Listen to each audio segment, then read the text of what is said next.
एक गांव में अभिषेक नाम का लड़का रहता था जो अपने ही गांव की लड़की से बेहद प्यार करता था, जिसका नाम था राधिका। राधिका और अभिषेक एक ही जाति के थे और दोनों का घर बिल्कुल आमने सामने बना हुआ था। यह दोनों एक दूसरे के प्यार में बिल्कुल पागल हो गए थे। दोस्तों, यह हाल हो गया था कि जब तक यह दोनों एक दूसरे की आवाज़ न सुन लेते तब तक खाना तक भी नहीं खाते थे। दोस्तों, अभिषेक और राधिका प्यार तो बहुत ज़्यादा करते थे, लेकिन इनको समाज का बहुत डर लगता था।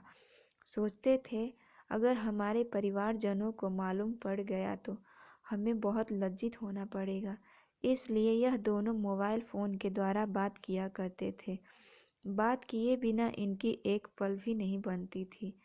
अगर राधिका के घर में सब लोग होते थे तो यह अपने पापा के बड़े मोबाइल से व्हाट्सएप कॉल पे बात किया करती थी। यानी बात तो करनी थी, चाहे जैसे भी हो। कुछ दिनों के बाद राधिका के पापा गांव छोड़कर नौकरी करने के लिए शहर चले गए, जिसके कारण राधिका को भी जाना पड़ा। अब तो अभिषेक का बुरा हाल हो गया और राधिका भी अपने प्यार के लिए बहुत तड़पती थी। राधिका के पापा जहाँ किराए के मकान में रह रहे थे, उसी मकान में एक कमरे में एक लड़की अकेली रहती थी, जिसका नाम पलक था।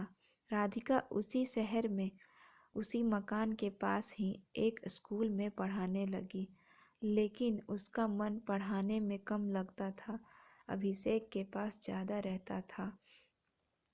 जब दोनों लोग बुरी तरह से तड़पने लगे तब राधिका ने उसी मकान में रह रही लड़की पलक से दोस्ती कर ली और अपनी प्यार की सारी कहानी रो रो कर बता दिया। तब उस लड़की ने कहा कि राधिका, तुम चिंता मत करो, मैं तुम्हारी अवश्य सहायता करूँगी। और बोली कि राधिका, तुम रात में मेरे कमरे में आराम किया करो और मेरे मोबाइल से अपने अभिषेक से वीडियो कॉल पर आमने सामने बात किया करो, जिससे तुम दोनों का मन एक दूसरे को देखकर शांत हो सकता है। यह बात सुनकर राधिका बोली, मेरी माँ तुम्हारे कमरे में मुझे सोने नहीं देगी। तब पलक ने कहा, तुम चिंता मत करो, मैं तुम्हारी माँ से बोल दूंगी कि राधिका को मेरे कमरे में मेरे साथ सोने दो, क्योंकि अगर हम दोनों साथ साथ होंगे तो रात में कुछ देर तक पढ़ने में हमारा मन अच्छा लगेगा। जब उस लड़की ने राधिका की माँ से ऐसा बोल दिया तो राधिका की माँ ने उसे उसके कमरे में सोने के लिए हाँ कर दिया। अब राधिका रात में पलक के कमरे में सोने लगी। अब तो राधिका अपने अभिषेक से पलक के मोबाइल से पूरी पूरी रात वीडियो कॉल पर बात करती थी। राधिका हर बात पर अभिषेक से यही कहा करती थी कि अभिषेक, मैं यहाँ हूँ लेकिन मेरा दिल तुम्हारे पास है। कुछ दिन बीत जाने के बाद राधिका के पापा राधिका के लिए शादी करने के लिए लड़का ढूंढने लगे। राधिका की मजबूरी थी, वह कुछ कह नहीं सकती थी। जब राधिका की शादी पक्की हो गई तब अभिषेक को यह मालूम पड़ा तो वह बहुत बुरी तरह चीख चीख कर रोने लगा कि राधिका, राधिका, मैं अब तुम्हारे बिना नहीं रह सकता। तब राधिका ने अभिषेक को समझाया कि अभिषेक, मेरी शादी तो हो जाएगी लेकिन मेरा प्यार अमर है, मैं तुम्हारी हूँ, तुम्हारी ही रहूँगी, उसका तो केवल नाम ही होगा। जब राधिका की शादी होने लगी तब अभिषेक ने राधिका के लिए एक गिफ्ट भेजा।